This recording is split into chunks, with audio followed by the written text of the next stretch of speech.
Conference Board. And welcome to today's edition of Governance Watch, our webcast series hosted in collaboration with the law firm of Cleary, Gottlieb, Steen, and Hamilton.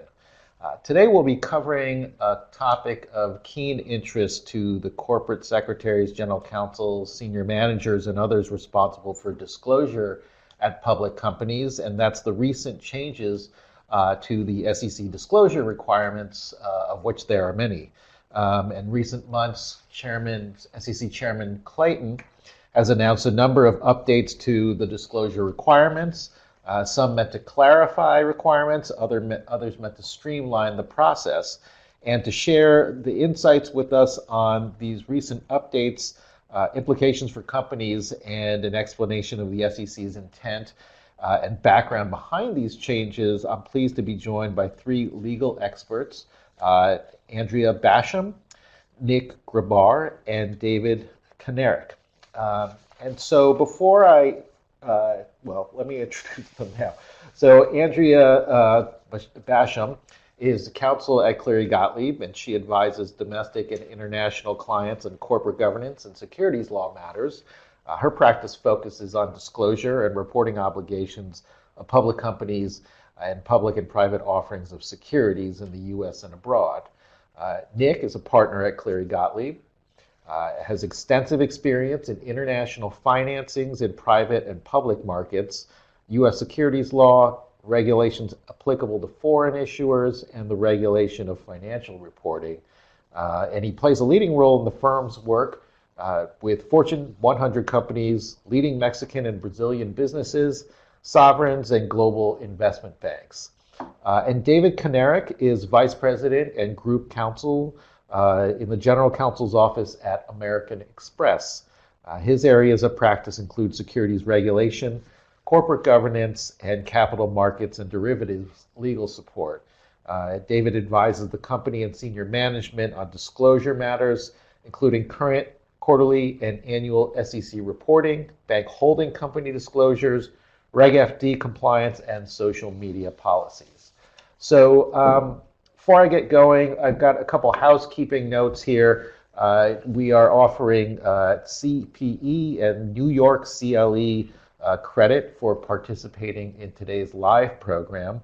To get either credit, you need to stay online for the entire webcast. For CPE credit, you'll need to enter your full name, email address, and specify CPE in the Request CPE credit space at the bottom of your screen. And there will be 3 pop-up messages during the program to confirm your participation, and click OK each time you see one. For CLE credit, you'll need to download the CLE verification form and evaluation form posted in the download section at the bottom of your screen. Complete them and email them to our friends at Cleary Gottlieb at the email address indicated on the form. And I'll provide the verification code later in the program, which you'll need to write on the form to get your credit. And so we provided a slide deck in the download section at the bottom of your screen, and additional details on that has additional details on what we'll be discussing today, and some of those slides we'll be using. We welcome audience participation. There is a chat box in the bottom left of your screen where you can enter questions. I will see them and try to work them into our discussion. Like I said, you can download the slide deck. You can enlarge your video to full screen. Please do complete the evaluation so we can incorporate your feedback into future sessions. And finally, you can share. You will be able to share this program with your colleagues. There will be a replay posted on our website shortly after. So with that out of the way, let's get into the discussion. The SEC disclosure requirements, there are a lot of them that we're going to talk about. And maybe just to put it in context, Nick and Andrea, if you want to discuss the evolution of various disclosure updates since the Jobs Act was passed, Jobs Act versus FAST Act, and also, what Chairman Clayton has been talking about in terms of disclosure simplification. Sure. Thanks, Doug. It's nice to be here, Ken. Yeah. Let me even go back before that to some relatively ancient history about Stone Ages, yes. where these disclosure simplifications are coming from. A big piece of the background here is the perception that the regulatory burdens of being a public company are deterring IPOs in particular and shrinking the pool of public companies. And that perception, a lot of it dates back to the Sarbanes-Oxley Act in 2002 and its various implementations, including 404 reporting on internal controls, including officer certifications, the expansion of Form 8K, tighter reporting deadlines, all that stuff that grew out of and around the Enron and WorldCom and the Sarbanes-Oxley Act. So we've had these for more than a decade, these twin regulatory objectives. One is, let's make it easier to be a public company, and the other is, let's make it easier to stay private as long as you want to.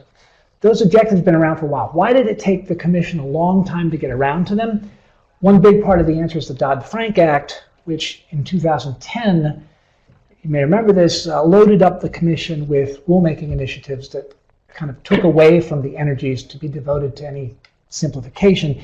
Remember, under the Dodd-Frank Act, they adopted 67 final rules. They have 18 that are still pending from 2010. So that's the part of background to disclosure simplification.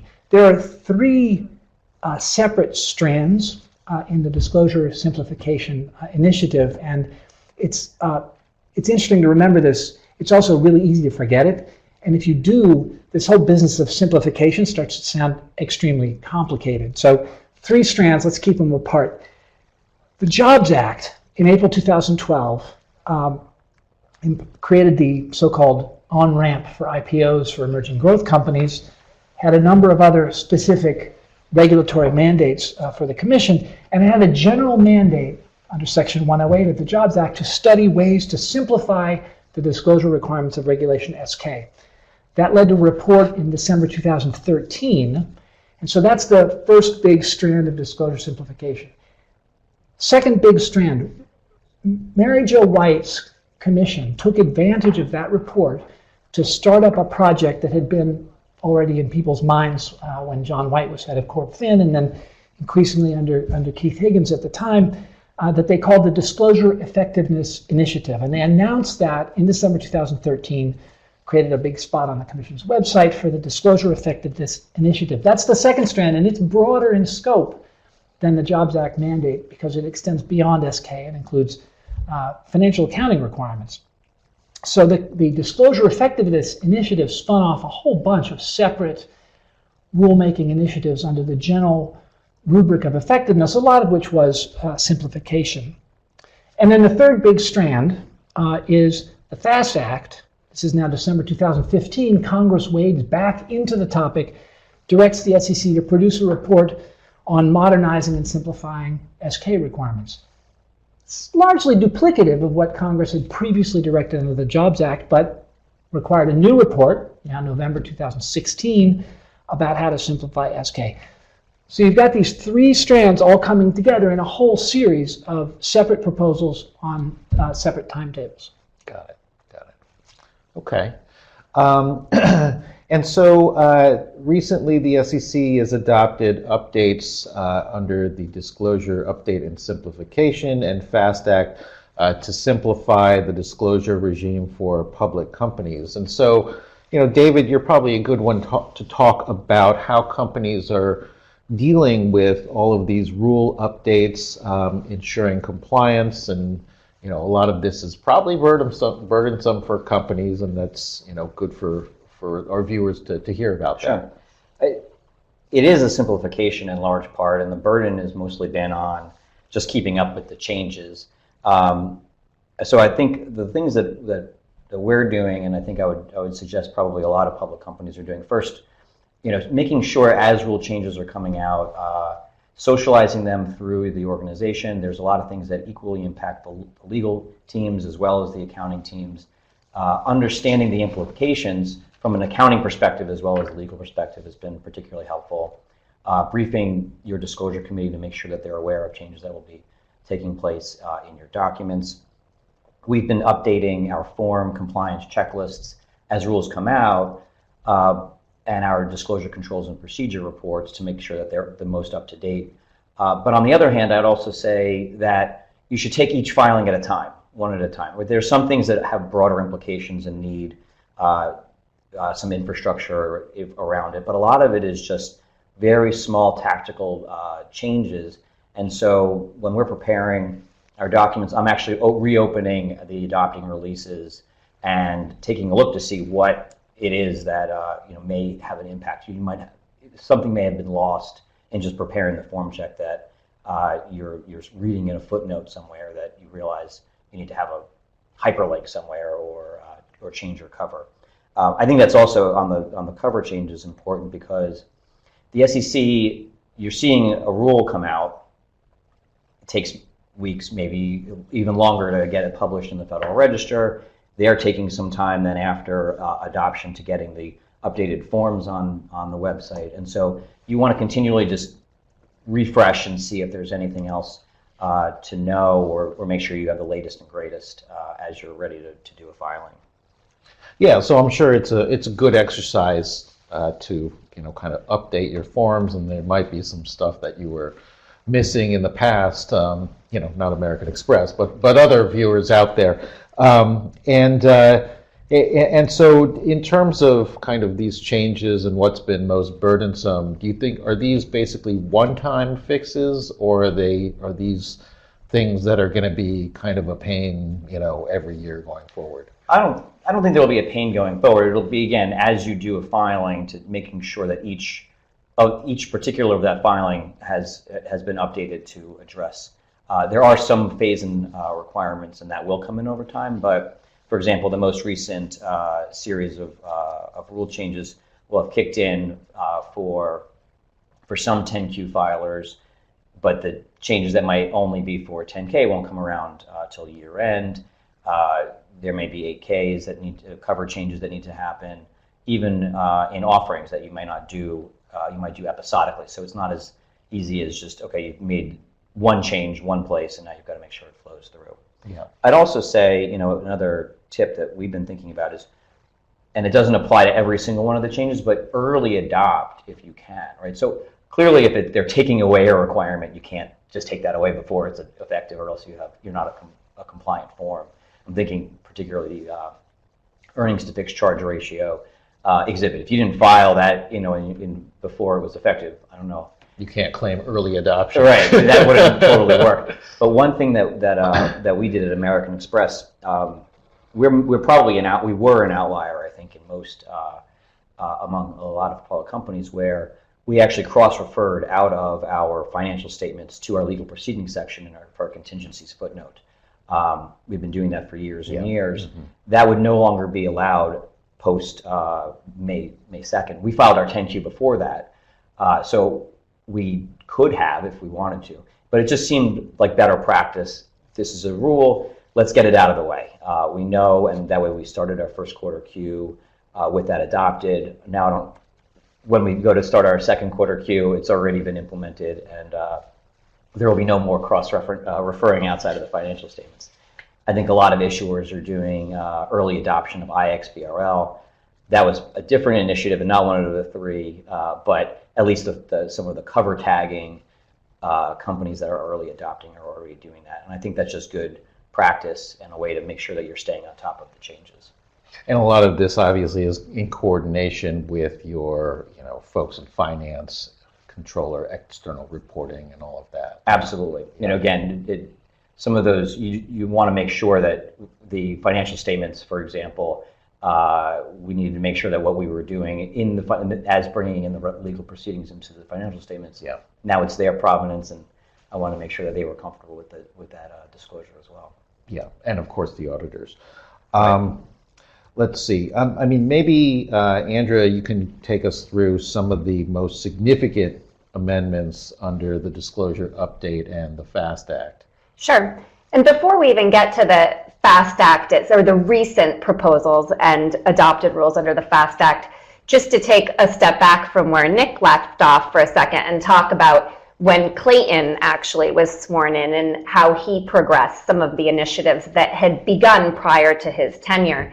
So Clayton was sworn in May of 2017, and one of the first things he did in many of his public speeches, including the first one, was to grasp onto this idea of the IPO on-ramp, of the problem Nick highlighted between companies staying private longer and at the same time wanting to facilitate the ability for companies both to become public companies in the US and to meet their ongoing disclosure obligations.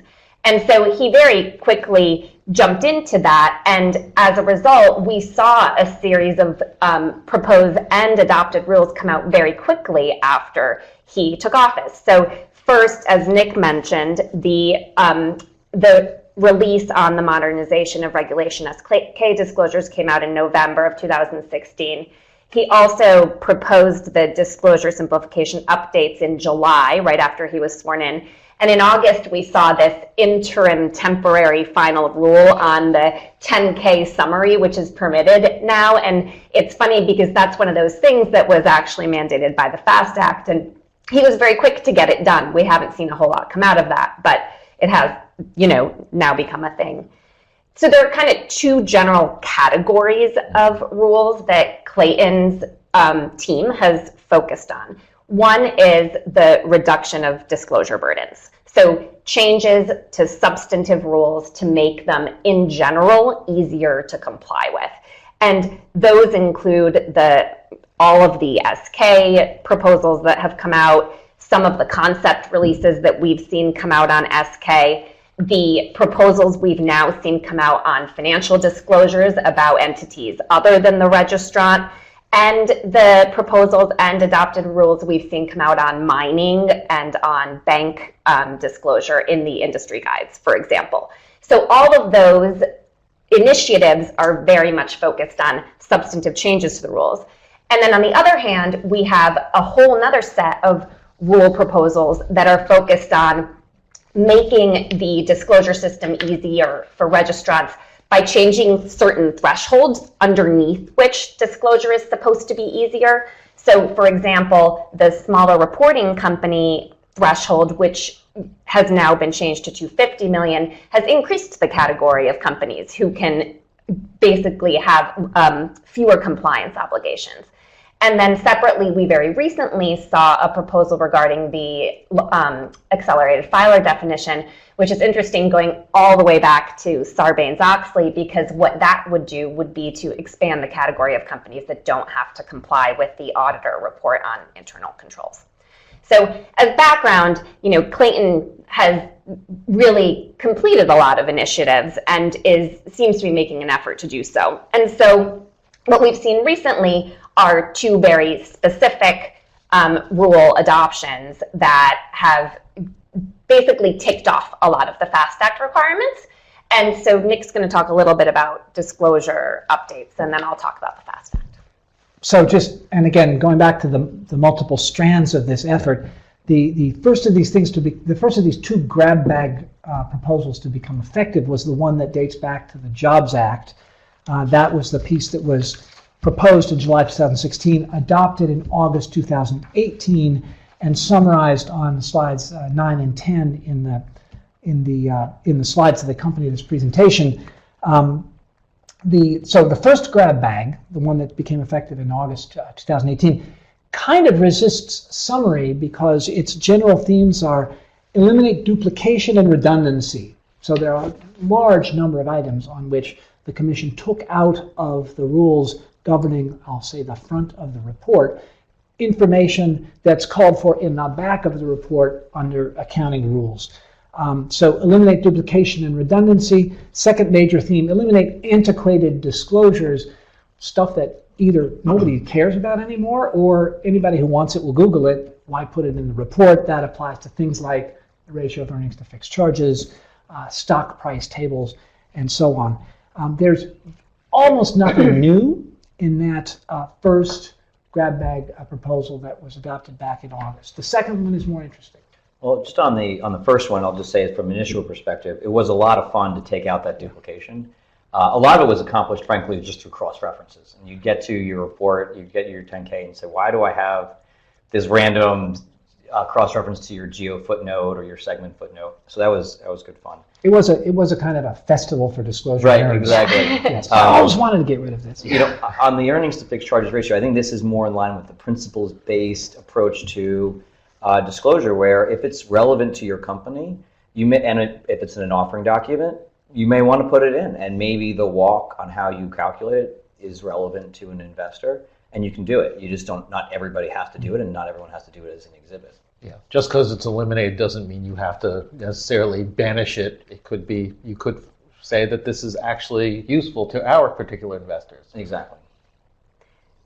That's relevant also to the Modernization and Simplification release, which came out recently, which is very much focused in several sections on exactly what you were saying, David, which is the sort of principles-based, materiality-based approach to disclosure rather than setting forth prescriptive requirements. So the first thing that release did was to allow issuers to take out the third year of MD&A in their 10Ks. And so kind of to David's point, from a practical perspective, what does that mean? That means that it's fun for disclosure lawyers to go through and think about whether they can take out that third year. And probably for a lot of issuers, they will be able to determine that there's nothing material in that third year discussion, and they'll be able to eliminate it.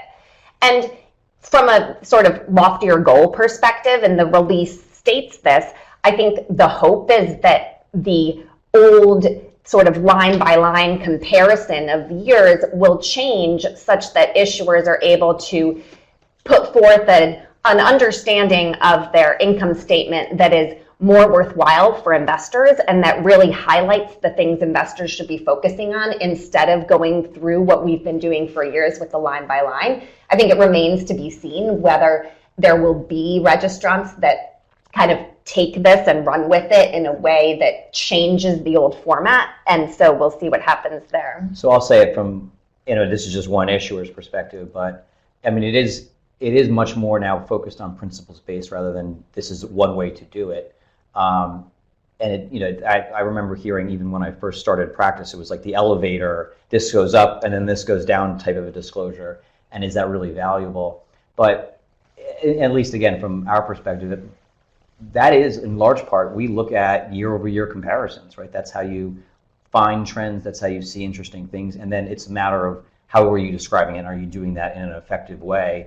Not just, this went up because it went up, but this went up because these are the reasons, and we've dug into it and have seen it. So I agree. I don't know if you're going to see a lot of issuers totally reimagine infographic their MD&A section. I think it's still going to be a lot of comparisons, maybe sequential comparisons for certain industries in their 10Qs may be an interesting way to go as opposed to year over year. Again, that does remain to be seen. Yeah. So the other two substantive areas of disclosure that were addressed by the FAST Act released were risk factors and property disclosure. These were not particularly substantive changes. In risk factors, essentially what the release says is, we discourage boilerplate. That's fine. The SEC has been saying that for years, but they did eliminate the list of examples of what types of risk factors should be included. So again, take away from the prescriptive rules and sort of force registrants to focus on what's really important for them. With the property disclosure, very similarly, they eliminated the laundry list of the types of properties that should be disclosed. And here I think there were some encouraging suggestions, for example, to group properties geographically and use the disclosure to focus on how it really matters to each registrant. Some of the more, I think, substantive changes that will really affect issuers going forward were related to exhibits. And so the first big change is that the new rules allow an issuer to redact confidential information from an exhibit without filing a confidential treatment request with the SEC.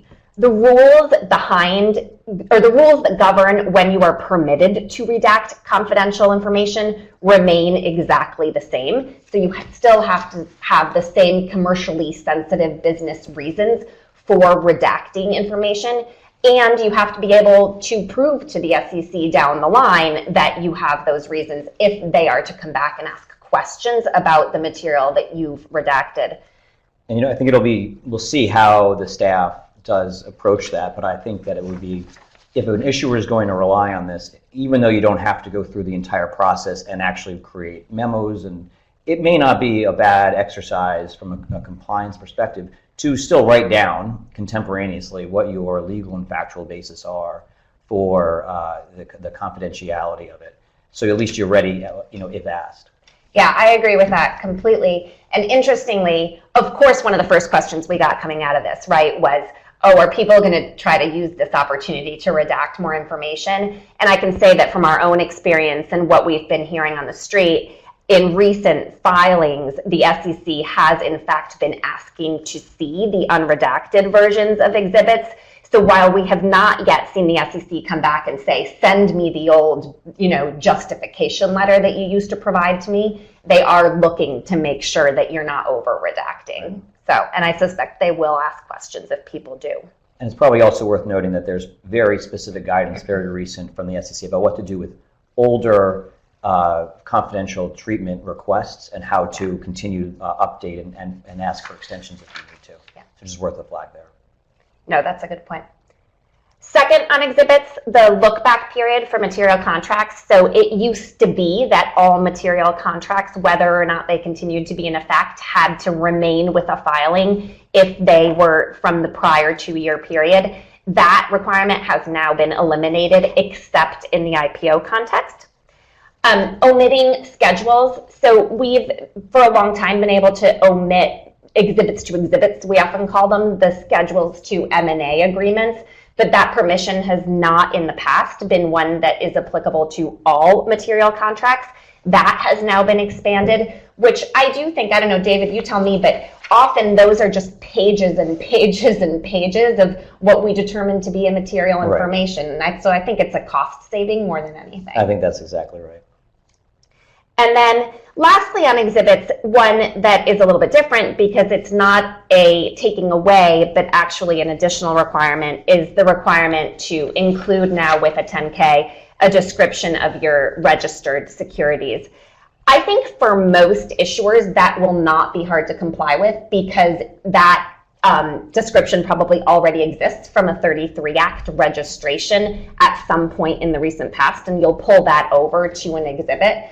I think for some issuers that have not done a registered offering in a long time, that will have to be recreated to some extent. And so it's something that before 10K season is an additional requirement that issuers are going to have to think about. Yeah, I think that's right. And in fact, even though it is a new requirement, it does make a whole lot of sense, right? If you think about what they're trying to accomplish, ticker symbols and something like this, when you're an investor and you're thinking, I want to get the most relevant information, this is going to be a piece of information you'd want to see. Why not have it in as an exhibit? And it is, yes. And until now, it has been exceptionally difficult to track down a description of the common stock, particularly for an issuer that hasn't issued common stock in a while. Right.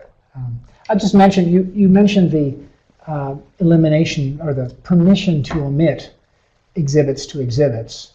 And that is an area where I would say there was a certain amount of self-help going on out there among issuers where people were treating that as if it was already permitted. And I've had a lot of conversations where people are surprised to hear that it's not. So that seems like an important and helpful step. Another one that we didn't mention yet is the rule permitting the omission of proprietary, personal information, confidential personal information, which is something that if you knew that the staff had a policy of permitting issuers to omit that information, and now it's written down in the rule, and that's clearly a sensible move and super helpful. Right. Okay. Well, let's see. For the the description of securities, how detailed does one have to get into the description, especially for some of these debt and convertible securities? What do you have to explain, the material terms, or what does it have to look like? Yeah, so from an equity perspective, you have to explain not only the material terms, which for preferred stock gets complicated more so than for common stock, but you also have to explain the underlying statutory obligations that apply to the company with respect to each class of stock that it has issued. And so if you look at a typical description of securities in an IPO, for example, there's a very lengthy discussion in many cases of Delaware law and how it applies to a common stockholder and how it implicates the rights of a common stockholder. And for debt, to also, especially with converts, you're going to see complicated, many pages of disclosure that really cover all of the material terms, not necessarily in a summary fashion. Got it. Okay. Well, let's see. I guess anything significant in terms of the formatting? Yeah. Let me move to that. There was a good number of changes that related to incorporation by reference, cross-referencing, and hyperlinking. I already mentioned the cross-referencing where you're no longer permitted, and I think, and I sort of alluded to the fact that we may have been an outlier. I think the accounting firms sort of frowned on that practice to begin with, and so this is more of a codification again of what people in practice were doing. So no longer can cross-reference out of your financial statements. You have to hyperlink to documents that are incorporated by reference, and this was an interesting distinction. Documents incorporated by reference into cross-referred documents, not necessarily. So if thinking through like a typical offering document, you have your incorporated documents like your 10K, your most recent Qs, your 8Ks, those will all be hyperlinked. But if you say, for further information, see our risk factors in our annual report, that piece I haven't seen others do hyperlinking to. In addition to those areas, I'd also mention the cover page in terms of formatting. I think there's a great graphic up here with actually just shows the, there we go, of the actual specific changes that need to take place. I mean, again, very sensible things to have at the very beginning of a company's document. For the trading symbol, something that I thought was a little funny, because if you're a public company with public equity, that's a very easy ticker symbol to find. But if you've got public debt, that may not be the most readily apparent. And so it may take issuers a bit of digging just to remember what ticker symbol they were assigned for their public debt. And then one last thing on the cover page that I'll mention, and again, I alluded to it before, was Inline XBRL for tagging for your cover pages. So that's already coming online for some companies starting for the second quarter. So it'll start with the first 10Q after the compliance date, and then it probably is not that big of an effort for companies who are already going to be tagging their inline, their Qs and their Ks, but now this is also going to apply to 8Ks as well. And so I think there's going to just be an additional compliance step. Once your 8K is finished and EDGARized and ready to go, you'll just have to overlay the inline XBRL piece of that for the cover. So that'll be one more step to get an 8K out the door. And what exactly is inline XBRL? What does that mean? That's a great question. XBRL documentation or structured data files had been mandated for a good couple of years now, where if you were looking to compare very easily across companies, you didn't even have to open up files. You could just have a direct data dump, if you will, and it was all structured. It was all tagged and labeled, so you knew I needed to see revenue across all of these issuers in industry would all be taken out of those XBRL files. Now, inline, what that will mean, you will actually see it on the SEC screen. When you go to EDGAR, you will see when a piece of information is tagged. You'll be able to hover your mouse over that and actually then see a little box pop up and the explanation of what that is. So what your revenue is, there will be a little explanation right in the on your filing itself. Got it. Okay. Any other implications for XBRL just overall in terms of all of what we've talked about? I think for early adopters and for the first wave, I think it's going to be a bit of a learning curve to see how you technically do it. Right. This is in large part much more of a technical compliance piece than what I think a lot of disclosure committees will be really spending a lot of time with.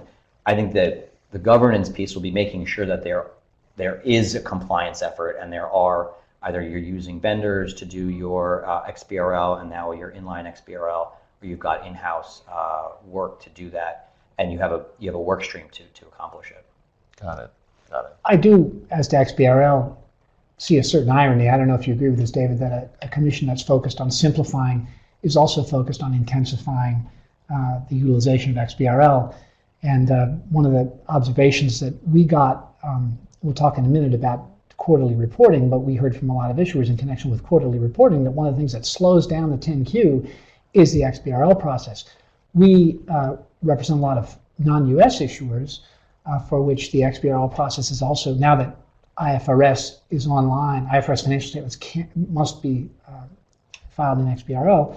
A lot of foreign issuers for whom the process of contracting with an XBRL vendor and then coordinating the preparation of XBRL files with the rest of your filing is very burdensome. Right. And so if you're going to pick an area to simplify, I have a suggestion. Right. And it really is you finish your filing and everyone gives the green light, you're all ready to go, and that's usually the moment that you have to start. Once it's all finished, that's when you have to put it through the XBRL system and start getting those files ready. We do have a question. Does that mean that all Form 10Ks, Qs, and 8Ks will need to be filed with the SEC in an iXBRL format? And again, I don't know if you know the exact compliance dates, but the first wave starts for quarters after June 15th, 2019, and then there's years afterwards for compliance. So I'm not sure. For 10K and 10Q. Right. And the question is also asking about 8K, and I think the answer is no on the 8Ks. Well, the 8K will be if you're an iXBRL filer, then your 8K will have to have an inline tag on the cover, just the cover. Oh, the cover, of course. Got it. And it looks like we have another question as well. With respect to the new cross-reference prohibition, can legal proceedings refer to the financial statements, but the financial statements can't refer to the legal proceedings? Question mark. Yes, that's exactly right. I mean, I think that's exactly how most issuers were accomplishing those twin disclosures. You have your contingencies footnote and your legal proceedings disclosure for item 103 of SK. I think many had the contingencies disclosure and then the 103 legal proceedings disclosure just referred the reader to the contingencies footnote. I'll speak for American Express Company. We did it the opposite way, so we didn't have duplicative disclosures, but we had we were cross-referring one way, not the other. And that's exactly right. So now you won't be able to cross-refer outside of the financial statements, but you can certainly cross-refer into them. Got it.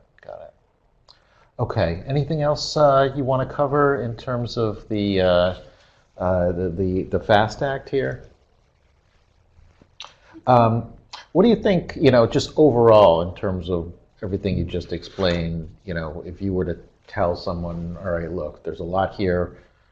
Let me tell you, here are the major pain points, that your executives, if you're trying to explain to your executives, what are the takeaway pain points that you would mention to them?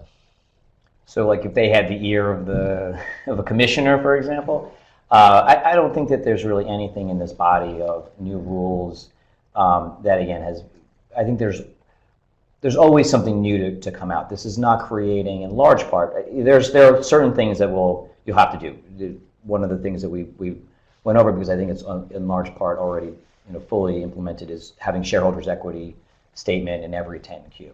That just required some bit of work and a little bit of additional effort by issuers. But this is not like conflict minerals, where you really had to, every company, or Iran disclosures, every company, no matter what industry, had to build out some sense of a compliance exercise around it, where the ultimate benefit for investors was, it's sometimes hard to exactly see. So I don't know if you guys have a different perspective, but nothing within these rounds. I think once they are implemented and once every 8K has the ticker symbol on it, it'll just be part of the front cover and it'll be fine. Okay.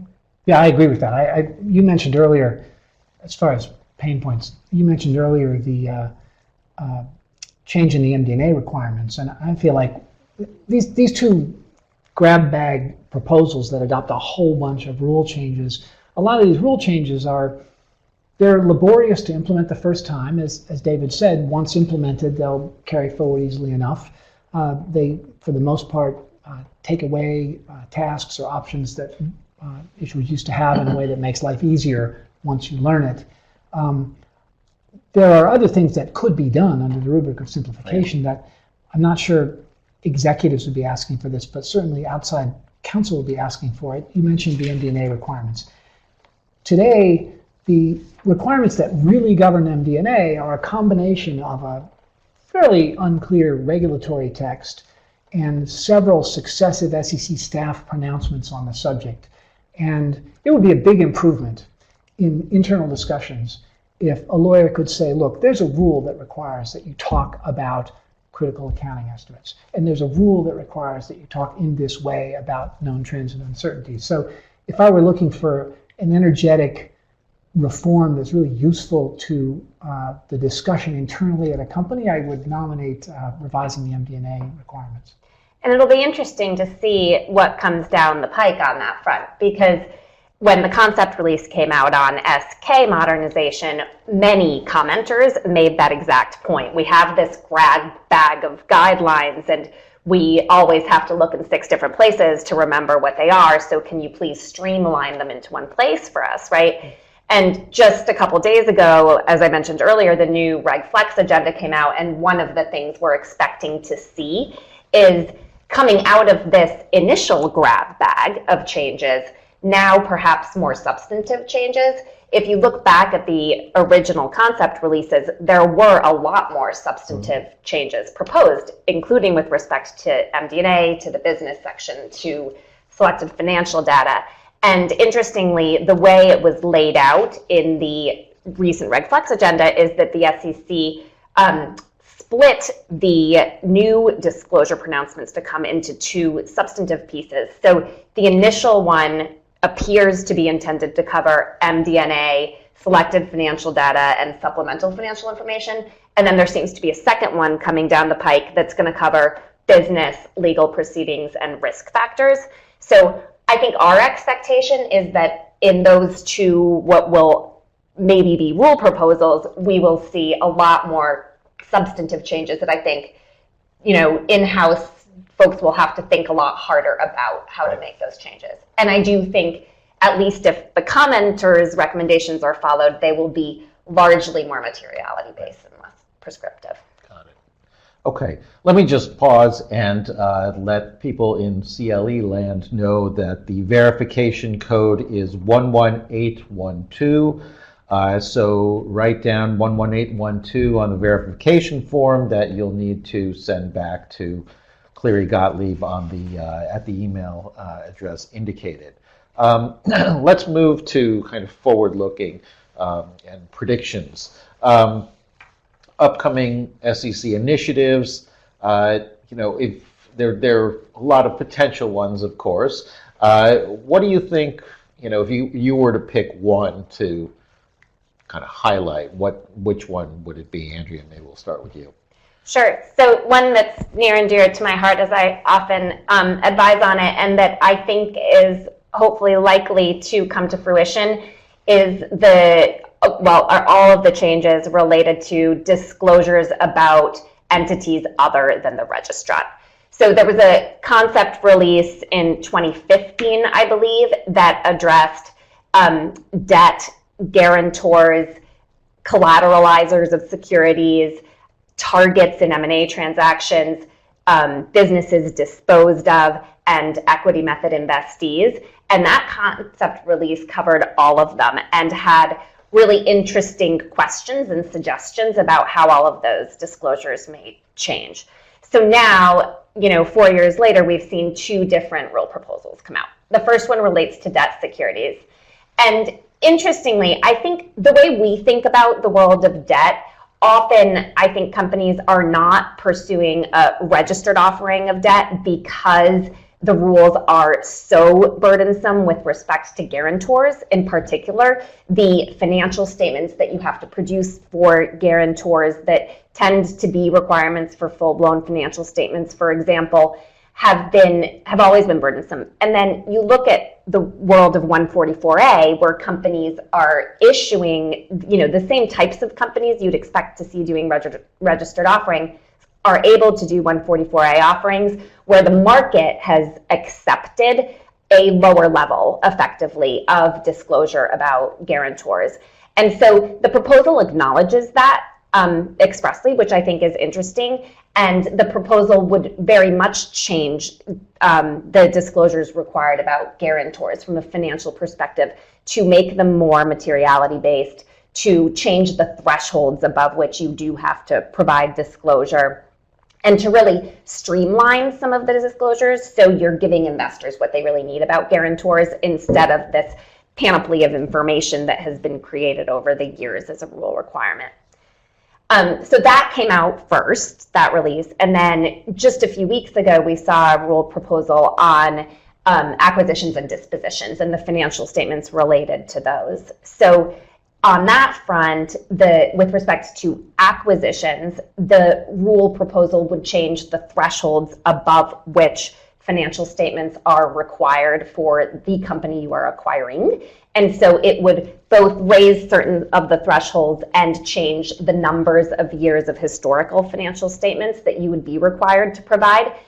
This is something that I think is always very burdensome for companies, especially when you're buying a private target that has not historically maintained, audited financial statements of itself, or in particular, a specific business. So another thing this proposal would do would be to reduce the burden when a company is buying a carved out portion or business of a larger company, by acknowledging the burden, especially if that business was not prior, kept as a segment with its own separate financial statements. And then on the flip side, with respect to dispositions, it would also make similar changes to the thresholds for disclosures that need to be made about about businesses sold, so that you would both have higher thresholds above which disclosure would need to be made, and a more simplified rule rubric for the pro formas that have to be delivered with respect to those dispositions. Got it. David, what about you in terms of, choose one? Number one thing? Yeah. I'll be, if I could, be a little parochial. And the one area of our disclosures that I think we take a lot of time to do and doesn't seem to really fit any other place, because it doesn't seem to fit in that principles-based, if you are delivering information that you think is useful to your investors, this is what you would include, and that's Guide 3 disclosures. Those are statistical disclosures for bank holding companies. And talk about an area, rife for redundancy and duplication, and let's take this out. That would be one. The SEC did put out a request for comment in 2017. We actually did put in a letter arguing or suggesting that there was areas for simplification here. These rules went into effect well before there were a lot of specific disclosures required of bank holding companies by other regulators. So a lot of that information, if you were looking for BHC disclosures, it's out there in other areas, and it's not very narrowly tailored. I think what you're seeing is that there's a lot more recognition by the Fed and by other bank regulators that not all BHCs are created equal. There are different sizes and different shapes, and some have different requirements. And so this would be one area where I'd love to see a little bit of movement, although maybe a little bit more narrow and only really impact a subset of issuers. Got it. Fairly. Nick, I any have favorites? Well, I have another subset of issuers that is mining companies, for which the SEC actually completed a complete overhaul of its disclosure regime under the former Industry Guide 7, an example of an area where the SEC was the pioneer in developing disclosure requirements and then did not change them for years as the world basically went by and developed a different system, and the SEC really commendably caught up with that in a rule that's now effective, replacing the old Industry Guide. There was just in terms of things I'm looking forward to, I'll mention one I'm not. There's a question from the audience about human capital management disclosures, and of course the SEC is being urged to consider requiring disclosures not only about human capital management, but about a whole range of ESG topics, And the question from the audience is, do we expect them to tackle this?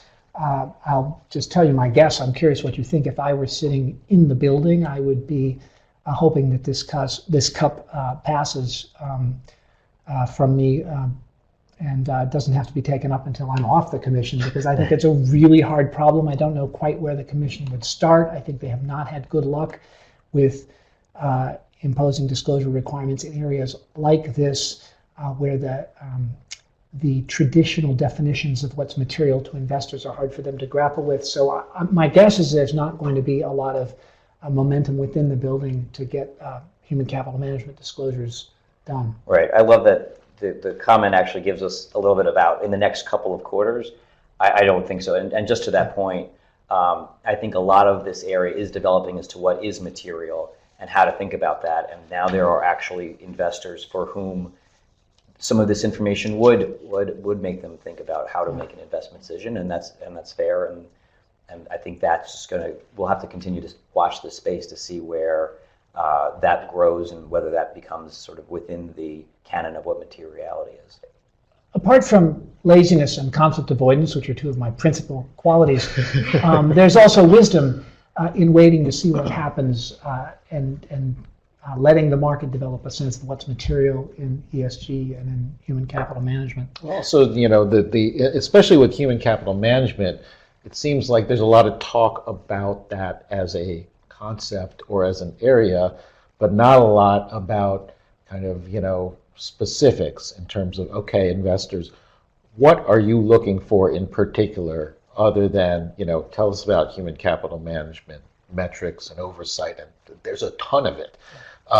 And so, I think we need some more articulation from the investor community about what they're looking for and, what would be relevant to them and why. How does it factor into an investment decision as opposed to kind of a metric that's just really a nice to have out of curiosity, maybe even for other purposes other than investments. So.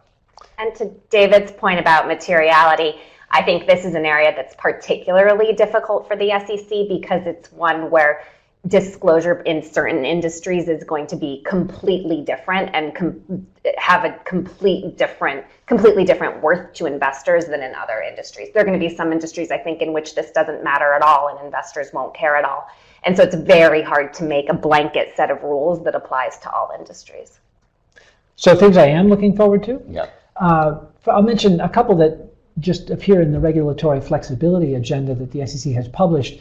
They're not really disclosure simplification, depending on how you define that, but I'm excited about reform of private offerings, where there's a conceptual mess to be straightened out. I'm really excited about reform of the 14A8 process, and I think I know my audience. I have a feeling that a lot of people out there think that could work better than it does.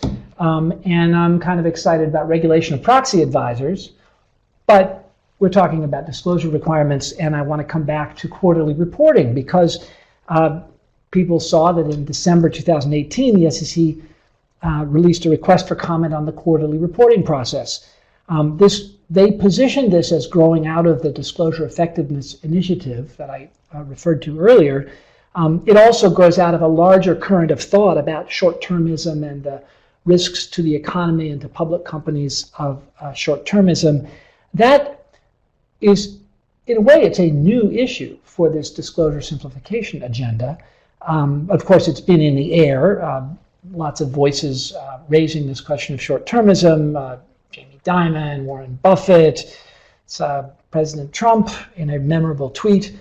So it's out there. They put out this release in December 2018, and then May 20th, last week, Chairman Clayton announced that the staff will be hosting a roundtable this summer on whether the reporting system is causing companies to disproportionately focus time and resources on short-term results.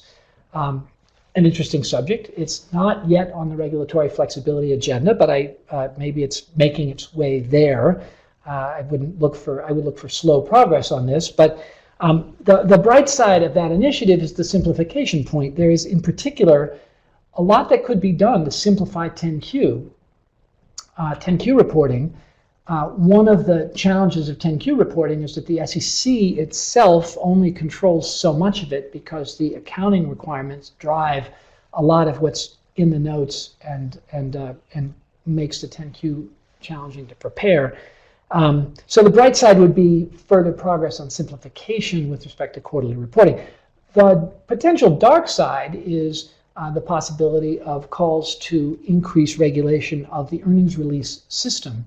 Earnings releases being extremely lightly regulated under the current system, basically the requirement to file them under Item 202 of 8K and the requirements relating to non-GAAP financial measures in the earnings release, and that's about it. I think that when people start discussing short-termism and people start discussing the disconnect between earnings releases and 10Q filings, there's a risk that people will start talking about, well, maybe we should be regulating the earnings release process differently, and I hope that isn't where that goes.